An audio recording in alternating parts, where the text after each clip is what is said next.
Hormat kepada senior itu penting. Hormat senior itu penting. Tapi senior itu jangan bikin-bikin. Karena senior di kampus itu hanya ada 2 pasal. Pasal 1, senior tidak pernah salah. Pasal 2, kalau salah, tinjau kembali pasal 1. Ini senior gila.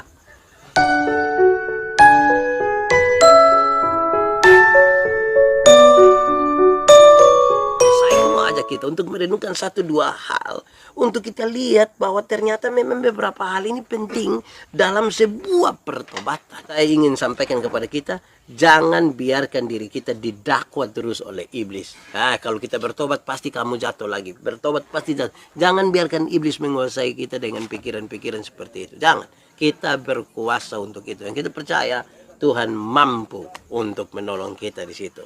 Amin. Baik. Sekarang kita lihat saudara-saudara, pembacaan tadi memulai sesuatu yang indah sekali. Ayat 17 begini. Ayat 17 begini. Juga aku tidak pergi ke Yerusalem mendapatkan mereka yang telah menjadi rasul sebelum aku. Saudara lihat, Paulus waktu bertobat, dia tidak langsung pergi ke Yerusalem. Yerusalem itu apa tuh? Itu bukan sekedar sebuah pusat pemerintah. Bukan. Ada bait Allah di sana. Orang-orang ada di sana. Ada kumpulan orang-orang yang beribadah di sana. Di bait Allah. Begitu Paulus waktu bertobat, dia tidak cari duluan tempat itu. Dia tidak pergi ke kota itu. Dia tidak pergi ke bait Allah itu. Untuk saya bayangkan kalau dia pergi ke situ, pasti dia langsung bangun dan buat kesaksian di situ. Dia langsung kasih kesaksian di situ. Banyak orang sering mulai dengan itu. Saya tidak mengatakan salah, tapi nanti sebentar kita bisa lihat. Kadang-kadang kalau hati tidak kuat di situ, justru kita bukan bersaksi, tapi kita justru mau menyatakan diri kita lebih besar dari Tuhan. Berhati-hatilah di situ. Paulus tidak duluan pergi ke sana, ke bait Allah. Padahal kalau dia langsung pergi ke bait Allah di Yerusalem, saya kira itu akan menjadi sesuatu yang indah juga. Tapi ada tantangan di sini. Nah, sebentar kita bicara. Kenapa demikian? Baik. Lalu kemana dia sesungguhnya? Setelah pertobatan itu disampaikan bahwa dia tidak pergi ke Yerusalem, tapi dia berangkat ke tanah Arab. Dia tidak pergi ke Yerusalem, tapi dia pergi ke tanah Arab. Pasti saudara bertanya, dia pergi untuk apa di tanah Arab? Dia pergi untuk apa di tanah Arab? Jawabannya ringan saja. Dia pergi untuk merenungkan. Merenungkan sebuah peristiwa penting dalam tanda petik pertobatannya. Paulus itu kurang apa, saudara? Paulus itu seorang yang pintar. Dia murid dari Gamaliel yang luar biasa. Dia seorang Yahudi yang taat. Jangan bicara hukum-hukum Yahudi dengan dia. Jangan bicara hukum Taurat dengan dia. Semua dia tahu habis. Bahkan bukan sekedar tahu, dia melakukan semuanya dengan baik. Paulus kurang apa? Tapi ada sebuah pengalaman spiritual yang lain. Ada sebuah pengalaman bersama Tuhan yang membuat dia mesti berpikir berulang-ulang kembali. Dia harus berpikir ulang. Ini apa ini? Dalam perjumpaan dia dengan Tuhan, dia memikirkannya kembali. Dia merenungkannya kembali. Di mana? Dia pergi ke tanah Arab. Dia berdiam diri sejenak di sana. Dia merenungkan apa sesungguhnya yang terjadi. Nah, ini penting, saudara. Ini penting. Kenapa, saudara? Banyak orang ketika bertobat, ketika Tuhan bekerja, ketika Roh Kudus mengubah dia tidak ambil waktu untuk perenungan lebih duluan. Perenungan itu tidak sekedar berdiam diri semata. Perenungan itu juga sekaligus sebuah pembekalan diri. Pembekalan diri. Dalam perenungan itu, saudara, kita butuh dibekali. Kita minta Tuhan. Kita bukan saja bertanya kepada Tuhan, tapi dalam perenungan itu kita membekali diri kita dengan apa yang perlu harus diisi dalam hidup kita tiap-tiap waktu. Apalagi ke depan itu adalah sebuah pelayanan. Kenapa perenungan diri itu penting? Saudara, dalam perenungan diri itu, orang mengambil waktu untuk membangun hubungan pribadi dengan Tuhan. Karena dia hamba Tuhan. Karena dia orang yang diselamatkan. Setiap orang yang diselamatkan mesti punya waktu khusus dan waktu pribadi dengan Tuhan. Saudara jangan karena bertobat, saudara sibuk dengan pelayanan. Saudara sibuk dengan jadwal-jadwal. Sampai tidak ada waktu pribadi dengan Tuhan. Berhati-hatilah. Jangan sampai kita sebut diri bertobat, bawa itu kesaksian pertobatan di mana-mana, waktu perenungan tidak ada, kita waktu lebih banyak dari orang lain, seolah-olah kita lagi beribadah, seolah-olah kita lagi menyaksikan sesuatu, tapi kita terputus hubungan dengan Tuhan. Akhirnya itu jadi masalah. Bukankah kalau kita jatuh, nanti kemudian kita bisa jatuh lagi? Salah satu penyebabnya itu adalah karena tidak ada waktu khusus kita bersama-sama dengan Tuhan. Waktu khusus dengan Tuhan itu menjadi sangat penting. Sangat penting. Kenapa? Waktu khusus itu kita berdoa kepada Tuhan. Kita mensyukuri. Bahkan kita mungkin akan menyatakan, Tuhan siapa saya? Siapa saya? Saya ketika pertama dipanggil dari kampung, waktu masih melayani di kampung, datang ke kantor Sinode Gemit untuk melayani di bidang pekabaran Injil. Saya punya satu doa. Saya bilang begini, Tuhan yang tahu. Tuhan yang tahu saya pun lebih di mana, saya pun kurang di mana. Bahkan pasti Tuhan tahu terlalu banyak kekurangan diri saya. Tapi satu hal yang paling pasti saya percaya Tuhan. Kalau Tuhan mau pakai saya, tidak ada hal yang luar biasa yang tidak bisa dilakukan. Itu yang saya doakan. Di sebuah masa perenungan itu. Perenungan itu penting. Kalau saudara merasa bahwa Tuhan menangkap saudara hari ini, jangan buru-buru untuk naik mimbar. Jangan buru-buru naik panggung. Ambil waktu sedikit. Berdiam diri, ambil waktu membangun perenungan dengan Tuhan. Sebab kalau tidak kita bisa jadi orang yang makan puji. Orang lain makan nasi, kita makan puji. Makan puji rohani itu tidak baik. Itu pertama. Dia pergi ke tanah Arab. Lalu dari tanah Arab dia kemana? Dia pergi ke Damsyik. Dia pergi ke Damsyik. Di Damsyik itu apa sih sebenarnya? Setelah dia bikin perenungan diri di tanah Arab, sekarang Paulus pergi ke Damsyik. Di Damsyik itu apa sih? Dulu ketika dia belum menerima Yesus, dia mau pergi ke Damsyik. Untuk apa? Untuk membunuh orang-orang yang percaya kepada Tuhan Yesus. Sekarang dia akan masuk ke Damsyik. Bukan lagi menjadi orang yang mengejar-ngejar orang percaya untuk membunuh mereka. Tapi dia masuk ke Damsyik sekarang sebagai saksi. Bukankah orang-orang akan tercengang-cengang mendengar seorang yang tadinya niat membunuh telah diubah oleh Tuhan untuk menjadi seorang saksi. Itu yang luar biasa. Waktu dia datang, orang mendengar dia akan membunuh. Tapi setelah perjumpaan dengan Tuhan, dia merenung beberapa saat di tanah Arab. Dia kembali ke Damsyik. Dia mau kasih tahu, saya tidak lagi akan membunuh saudara. Tapi kita bersama-sama sebagai keluarga Allah di dalam Tuhan Yesus. Itu butuh sebuah keteguhan hati. Itu butuh sebuah kerendahan hati. Kenapa? Karena dia berubah status. Banyak orang saudara-saudara senang kalau dianggap jahat itu. Banyak orang senang dianggap jahat. Kok bisa begitu Pak Pendeta? Bisa. Tidak percaya. Ada orang itu ketika dia sedikit tertekan dia bilang, lu jangan cari saya marah. Saya ini. Jadi kalau mau kasih tahu bilang kita itu hebat, kita segala macam tuh orang suka itu. Nah sekarang dia akan berubah. Paulus berubah.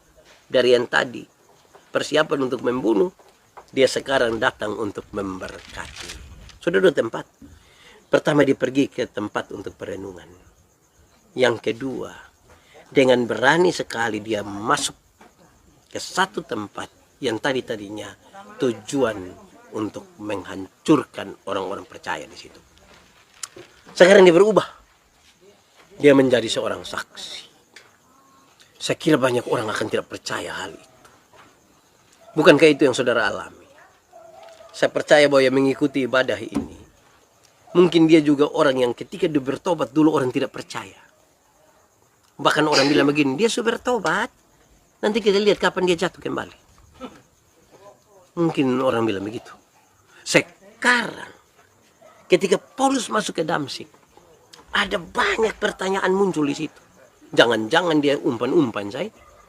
Jangan-jangan dia sengaja datang sebagai saksi. Padahal dia maksud akan membunuh kita semua. Orang was-was di situ. Tapi mereka kemudian mendengar. Ini luar biasa, saudara. Dia datang. Tidak disambut begitu saja dengan luar biasa.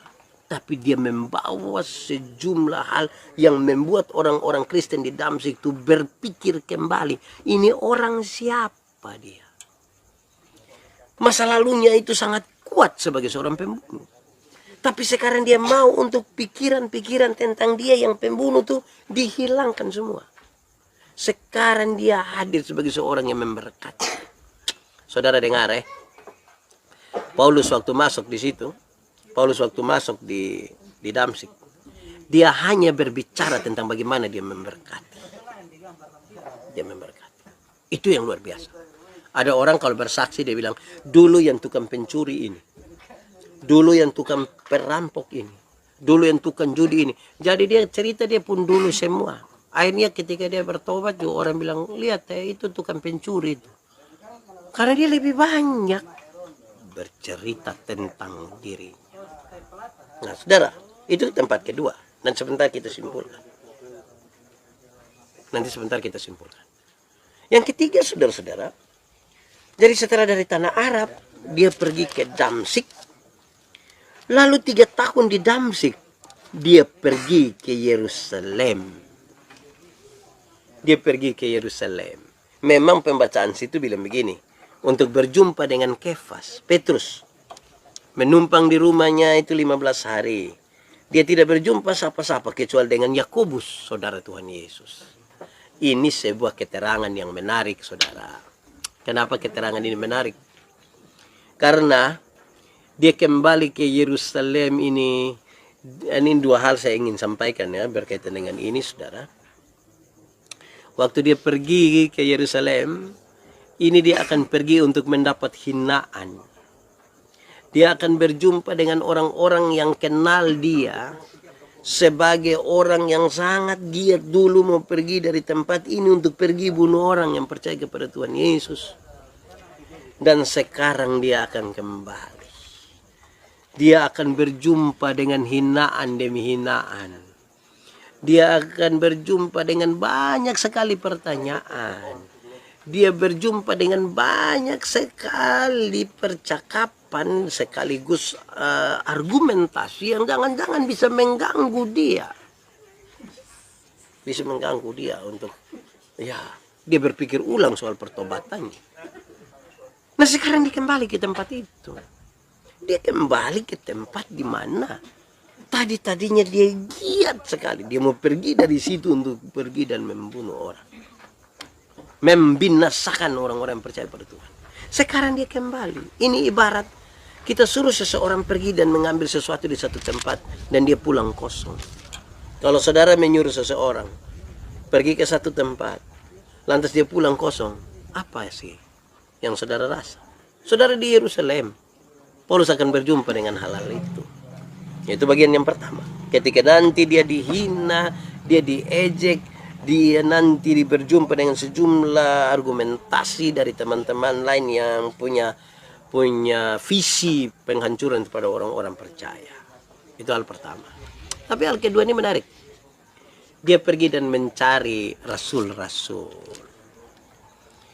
Dia pergi dan mencari rasul-rasul. Dia cari Petrus. Tapi dia berjumpa dengan Yakobus. Tidak apa-apalah. Niat ini yang menarik. Kenapa dia mau ketemu Rasul? Dia itu, ketemu Rasul itu hal yang baik sekali. Ada dua hal. Hal pertama, Rasul-Rasul itu orang yang dekat sekali dengan Tuhan Yesus masa Yesus hidup. Jadi kalau dia pergi ke sana, mereka akan berbicara banyak sekali. Mereka akan berbagi banyak sekali. Dan kalau dia pergi ke sana, saudara, ini yang kedua. Dia telah membuka sebuah wawasan baru bagi kita semua, termasuk saya. Yaitu, dia mampu berelasi dengan para pelayan yang lain. Itu penting. Ada banyak orang ketika dia bertobat, dia tidak mampu membangun relasi dengan pelayan yang lain. Ada kecenderungan orang yang bertobat, dia pikas jatuh pelayan yang lain. Kalau ada teman, sahabat, pelayanan tuh jatuh, tugas kita tuh menolong, bukan mempermalukan. Kan Tuhan pakai kita untuk membantu orang, bukan mempermalukan orang. Untuk mempermalukan orang tuh setan juga bisa. Begitu.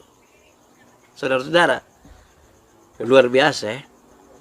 Ini orang setelah dia bertobat, dia merenungkan baik-baik, terus dia pergi ke Damsyik, dia pergi ke Yerusalem. Dia tahu bahwa dia akan berjumpa dengan orang punya, dia pun telinga akan dengar banyak sekali. Lalu saudara-saudara, memang kadang-kadang kita antar pelayan ini betul, terjadi persaingan malah. Kita sangat bersaing, kita saling menjatuhkan. Kita mencari jemaat untuk bukan bawa datang kepada Tuhan, tapi bawa datang ke gereja kita. Bahkan bila perlu ambil dari gereja lain, datang di gereja kita. Satu saling menjatuhkan yang lain, satu saling melemahkan yang lain. Tidak saling menguatkan satu dengan yang lain.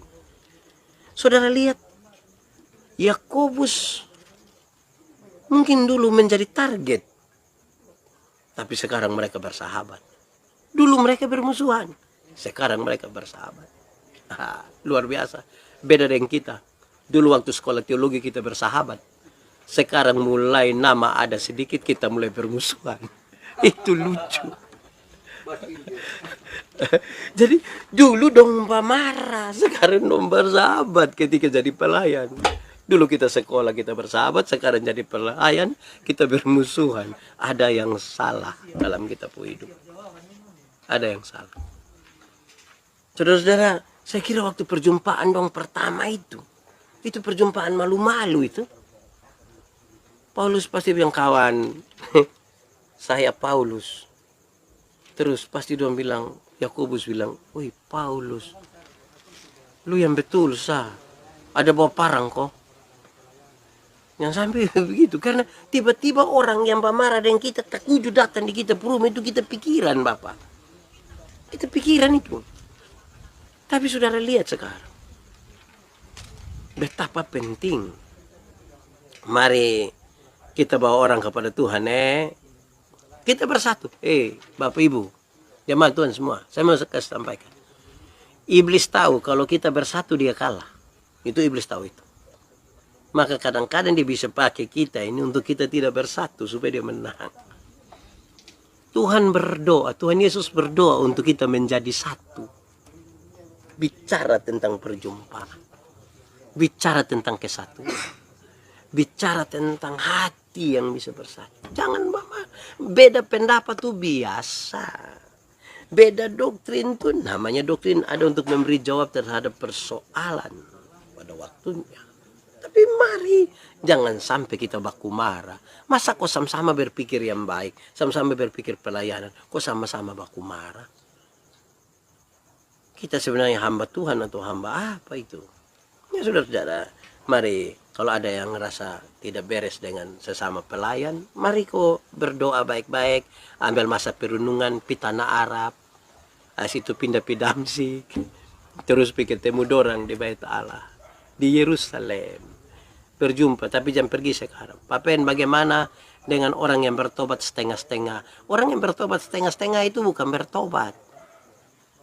Sebab kalau bertobat itu dia selesai Selesai yang dimaksud bahwa cara berpikir saya ini harus saya rubah. Kenapa? Banyak orang bertobat itu berusaha untuk menahan perilaku, bukan merubah cara berpikir. Makanya tadi saya bilang kita sepakat dulu. Tetapi kalau tujuan hidup kita hanya untuk memuliakan Tuhan, kita tidak akan bersaing. Amin. Tarigan Rima, Horas. Betul itu. Betul itu. Kalau kita pun tujuan memuliakan Tuhan, tidak akan ada persaingan satu dengan lain. Kau mau bersaing bikin apa? Mau bersaing bikin apa coba? Mau cari popularitas? Justru kalau di dalam Tuhan kita merendah, bukan populer. Tuhan yang populer. Jangan kita yang lebih populer dari Tuhan. Orang terima kita, lupa terima Tuhan. Itu jadi masalah tuh, saudara. Lalu mari kita lihat bagian yang terakhir. Lalu dia pergi. Ayat 21 ini menarik. Disampaikan begini. Sabar, saya baca buat kita. Kemudian aku pergi ke daerah-daerah Syria dan Kilikia. Dia pergi ke daerah-daerah Syria dan Kilikia. Itu daerah di mana itu? Secara singkat saya mengatakan, daerah-daerah Syria dan Kilikia itu adalah daerah-daerah di Tarsus, kampung halaman dari Paulus. Saudara lihat bertobat, di tanah Arab, pi menenangkan diri, terus pergi ke Damsyik, tujuan penghancuran. Sekarang dia berubah menjadi saksi, pergi ke Yerusalem, berjumpa dengan teman-teman sepelayanan, bahkan yang dia akui, mereka mendahului saya. Dan jadi dia hormat kepada senior itu penting. Hormat senior itu penting. Tapi senior itu jangan bikin-bikin. Karena senior di kampus itu hanya ada 2 pasal. Pasal 1, senior tidak pernah salah. Pasal 2, kalau salah, tinjau kembali pasal 1.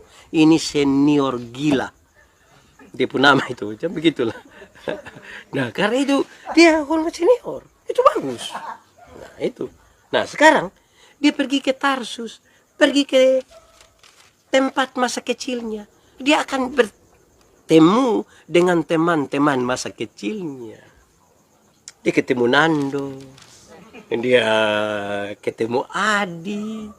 Di Kefa, dong bercerita apa kabar, dong main gila, dong bercerita kisah dulu ketika mereka masih fiti burung, kutika lereng, itu dong cerita ulang, dong pun kisah.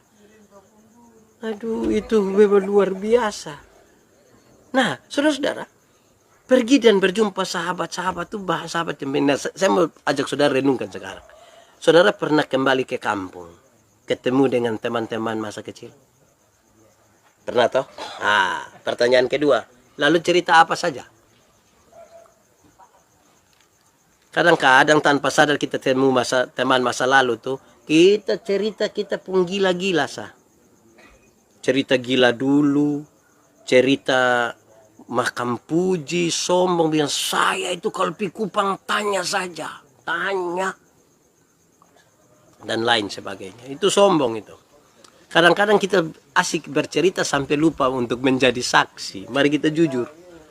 Berjumpa dengan sahabat-sahabat masa kecil, banyak orang, banyak sekali bercerita sampai lupa menjadi saksi.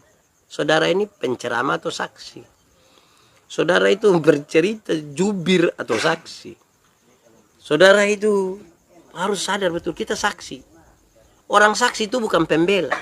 Tuhan Yesus butuh saksi, tidak butuh pengacara. Pembela. Kita tidak perlu bela Tuhan Yesus. Tuhan terlalu bisa bela dirinya sendiri. Justru kita minta dia bela kita. Tugas kita adalah bersaksi. Juga bersaksi bagi teman-teman masa kecil. Saya pun teman masa kecil paling suka ikut ibadah ini. Selamat malam Om Tanto Suratman. Itu saya pun teman akrab masa kecil sampai masa sekarang. Kami sahabat akrab. Kami dua sekarang bercerita berbeda. Bukan lagi soal masa lalu. Kami bercerita tentang bagaimana kami membangun hidup sama-sama di dalam Tuhan. Kadang-kadang dia telepon, dia panggil saya nama kecil di rumah. Ya, berdoa ke sebetai. Wah, senang itu. Nah, berjumpa dengan teman-teman tuh begitu. Jangan ketemu dengan kawan langsung bilang, 1 botol doh, begin-begin sako. Awas, itu bahaya sebelum begitu Adi. Ya, jadi berjumpa itu rinto hati. Nah, saudara-saudara, mari kita lihat sekarang pertobatan, perenungan,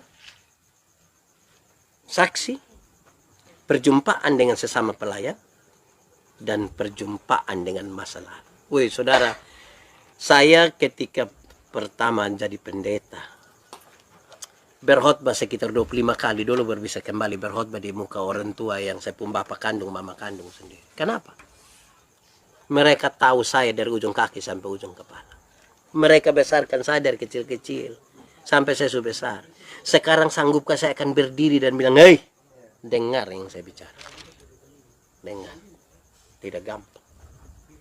Saya berkisah, ada satu waktu ketika saya pun kakak pertama meninggal. Kan dia meninggal kecelakaan. Saya berkhotbah pemakaman itu. 3 jam sebelum pemakaman itu saya bilang kepada saya pembapa, Pak Manobe, 3 jam ke depan, saya bilang begini, Pak Manobe, di dalam saya ini Pak pu anak, di dalam saya pun diri mengalir Pak punya darah. Yang Pak bicara apapun saya pasti dengar. Tapi 3 jam ke depan saya akan berkhotbah, dan itu saya pendeta, saya pelayan Tuhan. Pak mesti mendengar apa yang saya katakan. Karena yang saya katakan bukan dari diri saya, tapi dari Tuhan yang mengutus saya. Serius itu. Saudara lihat, pertobatan, perenungan, saksi, perjumpaan dengan sesama pelayan, terus kembali berjumpa dengan orang terdekat. Dalam sesuatu yang saya sudah berbeda dengan saya masa kecil. Banyak orang itu, saudara, tidak move on dengan masa kecil temannya. Kalau pada masa kecil dia pun teman itu dia biasa suruh-suruh. Ambil bola. Bisa. Ketika sudah lewat 20 tahun dia kira ini masih dulu. Duduk. Bilang, ini orang tidak sehat. Ini orang tidak lahir baru. Ini orang belum bertobat. Dia butuh move on dari masa lalu. Apalagi masa lalu buruk. Pak Pendeta, apakah setiap orang percaya pasti mengalami Tuhan dalam hidupnya dan masing-masing cara berbeda-beda? Ya. Setiap orang yang bertobat, cara Tuhan berjumpa dengan pendeta, beda Tuhan berjumpa dengan Elvina. Beda Tuhan berjumpa dengan Nando. Beda Tuhan berjumpa dengan Om Jeffrey. Beda Tuhan berjumpa dengan Rinto. Perjumpaan yang berbeda-beda ini supaya ketika kita berjumpa dan kita bercerita tentang perjumpaan yang berbeda, lantas kita bilang, ternyata Tuhan kita luar biasa. Pengalaman toh dan Tuhan. Punya pengalaman sendiri dengan Tuhan. Dan itu yang luar biasa. Masing-masing kita berbeda. Karena itu pengalaman dengan Tuhan itu, saudara, pengalaman dengan Tuhan harus dimulai dari sebuah pengakuan dulu terhadap Tuhan. Masa kita tidak mengaku dengan Tuhan? Saudara, saya suka pakai contoh ini. Kalau kita masih bisa bangun pagi saja, orang yang mengalami Tuhan akan bilang begini, puji Tuhan. Puji Tuhan, Tuhan membangunkan pagi ini. Tapi yang tidak mengalami sesuatu itu, dia rasa kalau dia bangun pagi, ya namanya tidur lah, pasti bangun. Tidak ada yang istimewa. Tidak ada yang istimewa. Saya takut, saudara, ketika kita hidup, kita menjalani hidup ini, hanya pakai waktu-waktu seperti Kronos. Pak Pendeta, kalau sudah melayani di mimbar tetapi masih kumpul kebo, itu sudah bertobat atau belum? Apa saya perlu jawab? Saudara-saudara, karena itu maka saudara mesti dengar ini, jemaat Tuhan yang kekasih. Saya mau kasih tahu kita. Tindakan itu lebih kuat dari kata-kata khotbah. Kesalahan kita terbesar adalah kita kira berkhotbah itu yang melayani. Sampai lupa bahwa sikap hidup kita itu sebuah khotbah. Atau saya pakai bahasa lain, bilang begini, dengar. Ini kalimat penting. Bahwa sesungguhnya, saya semua bahwa sesungguhnya kemerdekaan. Bukan itu. Saya mau kasih tahu kita begini, saudara-saudara.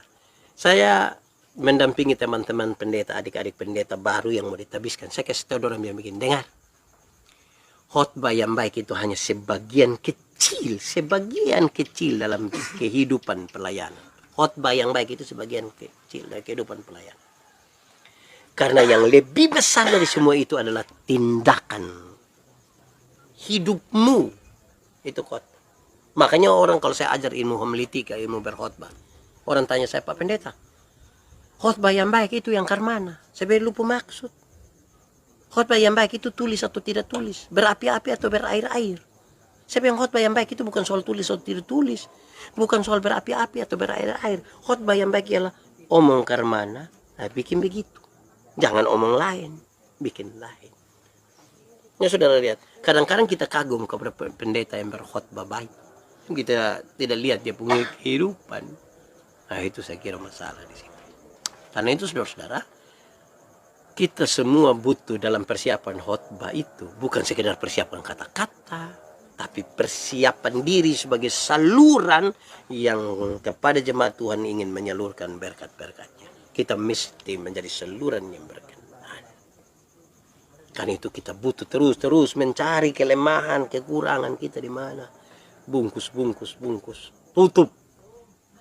Minta Tuhan menolong kita di situ.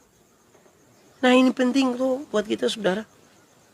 Supaya betul-betul kita hidup dalam sukacita pelayanan ini. Tuhan itu luar biasa. Pekerjaan yang Maha Kudus ini dia percayakan pada kita yang tidak kudus sebenarnya. Tapi dia tahu karena dia memberikan pekerjaan yang kudus itu pada kita. Maka dia mau untuk melatih kita, mengajar kita. Soalnya adalah kita mau dilatih kok tidak. Banyak orang yang terlalu banyak siap waktu untuk melayani sampai dia tidak pernah siap waktu untuk beribadah. Nah bayangkan kalau siap waktu melayani tapi tidak siap waktu beribadah. Kapan dia diisi?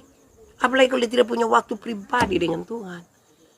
Bagaimana kemudian dia bisa mempertahankan hidup dia secara rohani? Lama-lama saya punya istilah satu muncul.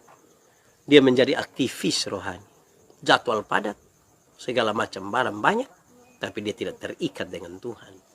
Hasilnya, jangan heran saudara, kalau dia suka bertengkar dengan sesama pelayan. Dia suka macam-macam. Amin. Terima kasih Elvina. Apa kabar? Semoga yang digumuli itu sudah bisa selesai. Ibu Hendrika, khotbah yang baik satunya adalah satu kata dan satu perbuatan. Amin. Hormat. Terima kasih banyak. Nathanael Sebe, selamat malam. Nah, saudara-saudara, ini hal yang serius sekali dalam kita punya hidup toh. Karena itu tiap-tiap hari kita butuh menggumulinya. Saya ingin mengucapkan kembali hal-hal ini penting. Pertobatan, perenungan, saksi, perjumpaan dengan selama pelayan. Dan yang terakhir itu, berjumpa kembali dengan orang-orang masa lalu tapi sudah dengan tampilan yang baru. Hidupku bukanlah aku lagi. Aku bukan yang dulu lagi. Itu bukan lagu yang Bateria Sonata punya sah. Tapi dalam perjumpaan dengan Tuhan kita menjadi baru. Menjadi baru dalam Tuhan. Saudara-saudara, saya buat khotbah ini dan saya merenungkan. Tadi dalam perjalanan dengan Ibu Pendeta, saya bilang, Mama coba dilihat kasih kita ini barang dulu. Di mana sesungguhnya? Kita merenungkan bersama-sama. Puji nama Tuhan, ini justru sebuah koreksi buat saya. Toh. Kita sama-sama belajar. Kita sama-sama bisa saling memberkati. Saya berdoa bagi saudara dan saudara berdoa bagi saya. Kita tidak pernah merenungkan bahwa suatu saat kita seperti ini. Terima kasih. Perenungan menjadi saksi. Amin. Itu semua hal-hal yang penting. Supaya kita bisa ukur pertobatan kita tuh sampai di mana. Mana yang perlu diperbaiki. Mana yang perlu diatur.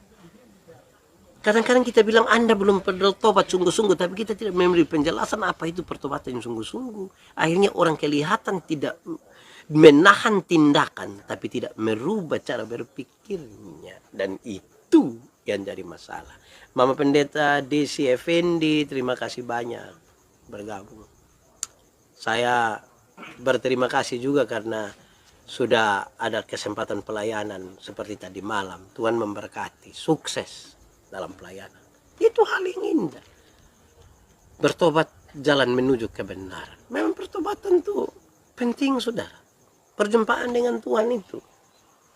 Nah cara Tuhan berjumpa dengan kita ini kan beda-beda. Supaya kita bersaksi. Tidak sama. Beda. Saya tidak perlu bersaksi kepada saudara bahwa saya baru turun dari surga. Supaya saudara juga pikir kapan saudara naik ke surga. Tapi kita mengakui perjumpaan yang berbeda-beda dan itu luar biasa.